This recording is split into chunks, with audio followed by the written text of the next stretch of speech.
Career Study Point by Roesa. Friends, कैसे हैं आप सब। Career study point by Ravi sir channel पर आपका स्वागत है। आज देखेंगे क्लास 10th का भौतिकी का पार्ट 1 वीडियो भाग 2 है। प्रकाश का प्रवर्तन, चैप्टर का नाम है रिफ्लेक्शन ऑफ लाइट। तो पिछला वीडियो में हमने प्रकाश के बारे में काफी चीजें बढ़िया से समझ चुके थे और इसके बाद से इस वीडियो में देखेंगे कुछ मुख्य पॉइंट। तो आप वीडियो के एंड तक बने रहिएगा। तो चलिए शुरू करते हैं वीडियो को। जैसे सर हमारे चारों तरफ जो भी वस्तुएं हैं उनको दो वर्गों में बांटा गया है। एक जो होता है वो दीप्त बोलते हैं, दूसरा को अदीप्त बोलते हैं। अदीप्त और दीप्त में क्या फर्क है? दीप्त किसको बोलेंगे? वैसा वस्तु जिससे प्रकाश निकलता है, जिससे प्रकाश उत्सर्जित होता है उसको बोलते हैं दीप्त वस्तु। और जिससे प्रकाश निकलता नहीं है, जिसके पास अपना प्रकाश नहीं होता है, उसको बोलते हैं अदीप्त। दीप्त में उदाहरण में हो सकता है सूर्य। सूर्य के पास अपना प्रकाश होता है तो ये हो जाएगा दीप्त में। सूर्य, तारे, जलती हुई मोमबत्ती, जलता हुआ बल्ब जो हो जाएगा वो दीप्त में आ जाएगा। वैसा वस्तु जिससे प्रकाश उत्सर्जित होता है, जिसका खुद का प्रकाश होता है, उसे दीप्त बोलेंगे। जिसमें प्रकाश नहीं होता है, जैसे ये मार्कर हो गया, कुर्सी हो गया, बेंच हो गया, टेबल हो गया, सूखा लकड़ी हो गया, तो वे सारी वस्तुएं जिनसे प्रकाश उत्सर्जित नहीं होता है वो होती है अदीप्त। अब उसके बाद से देखते हैं प्रकाश की किरण क्या होता है। तो दीप्त वस्तुओं से जो प्रकाश निकलता है वो प्रकाश जिस पथ पे गमन करता है उसी को प्रकाश का किरण बोलेंगे। उसी को प्रकाश का किरण बोलेंगे। प्रकाश के किरण को दर्शाने के लिए सीधी रेखा, एक स्ट्रेट लाइन दे करके और यहाँ पे एक एरो का निशान लगाया जाता है। ये दिशा को बताता है कि प्रकाश इधर से इधर के दिशा में जा रहा है। तो एक सीधी रेखा में प्रकाश गमन करता है। पिछले वीडियो में देख चुके थे, प्रैक्टिकल के माध्यम से भी बताया गया था। तो ये एक सीधी रेखा में गमन करता है, उसको इस तरह से डिनोट किया जाता है प्रकाश को। ऐसे प्रकाश जो होता है वो इस सिंगल में कभी नहीं पाया जाता है। अकेला प्रकाश, एक किरण यहाँ पे दिखाया गया है, प्रकाश के एक किरण को दिखाया गया है। तो प्रकाश का किरण जो होता है वो कभी अकेला नहीं होता है, वो काफी किरणों के समूह में होता है। प्रकाश अकेला नहीं होता है। तो प्रकाश के किरणों के समूह को किरण पुंज बोलते हैं। बहुत सारे प्रकाशों को प्रकाश का किरण पुंज बोलते हैं। प्रकाश के किरणों के समूह को किरण पुंज बोलेंगे। तो प्रकाश के किरण पुंज को 3 वर्गों में बांटा गया है। ये 3 तरह से एक साथ में रह सकते हैं। पहला जो प्रकृति है वो समांतर किरण पुंज। पहला जो प्रकृति है वो समांतर किरण पुंज, मतलब इसमें जो होती है प्रकाश की किरणें, एक दूसरे के सभी किरणें समांतर होती है। एक दूसरे के समांतर ये मूव करती है, गति करती है, एक दूसरे के समांतर होती है। इस तरह से मतलब इनके बीच की दूरी हर जगह क्या रहता है? सेम रहता है। ये कभी एक दूसरे को काटेंगी नहीं।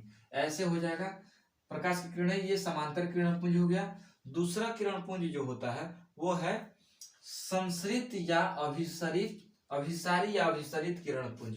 अभिसारी या अभिसरित किरण पुंज, इसमें होता है कन्वर्जिंग। कन्वर्जिंग का मतलब बहुत सारे किरणें जो होती है वो एक बिंदु पर आकर के मिलती है। बहुत सारी किरणें आकर के एक बिंदु पर मिल जाती है। तो ऐसे किरण पुंज को अभिसारी किरण पुंज बोला जाता है। किसी बिंदु स्रोत से आने वाली किरणें जब किसी बिंदु पर आकर के मिल जाती है, अवसरित हो जाती है, इकट्ठा हो जाती है, तो ऐसे किरण पुंजों को अभिसारी किरण पुंज बोला जाता है। और अपसरित या अपसारी किरण पुंज किसको बोलेंगे? इसमें जो होता है एक बिंदु से प्रकाश की किरणें निकल करके और फैल जाती है।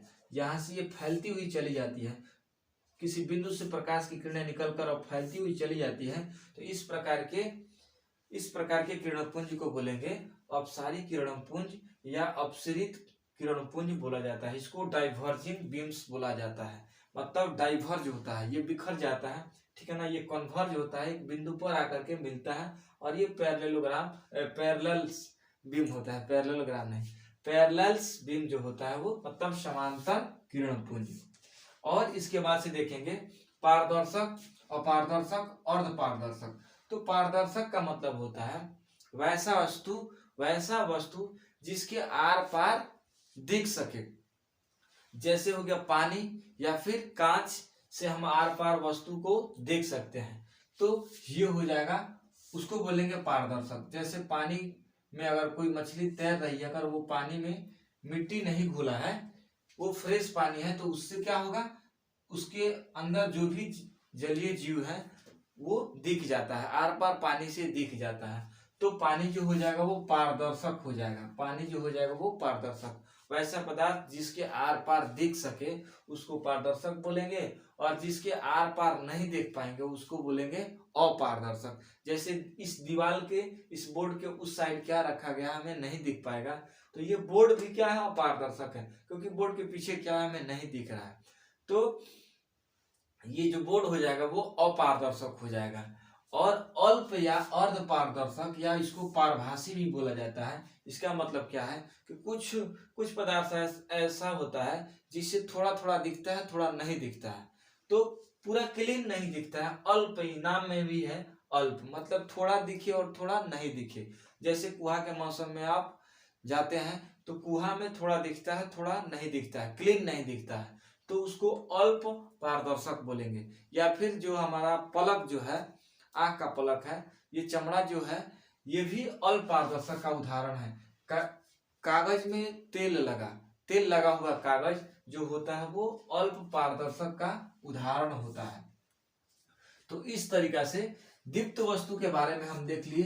दीप्त वस्तु से जब प्रकाश निकलती है और किसी वस्तु पर पड़ता है, और उससे जब प्रकाश की किरणें टकरा करके हमारे आंखों तक आता है, वस्तु से टकरा करके किरणें, जब प्रकाश की किरणें हमारे आंखों तक आता है, तभी जाकर के हम उस वस्तु को देख सकते हैं। और दीप्त वस्तुएं हमेशा दिखाई देती है, और अदीप्त वस्तुओं को देखने के लिए हमें दीप्त वस्तुओं की सहायता लेनी पड़ती है, तभी जाकर के अदीप्त वस्तुएं दिखता है।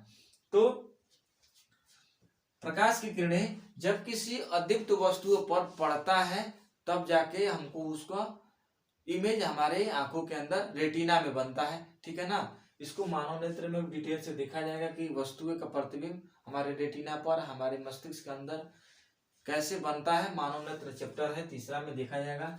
तो उम्मीद होगा कि ये आपको काफी अच्छा से समझ में आया होगा। अगर अच्छा लगा होगा तो मेरे चैनल को सब्सक्राइब जरूर करिएगा, कमेंट में बताइएगा, कोई दिक्कत होगा तो फिर से उसको देखा जाएगा। Thanks for watching. Hi friend.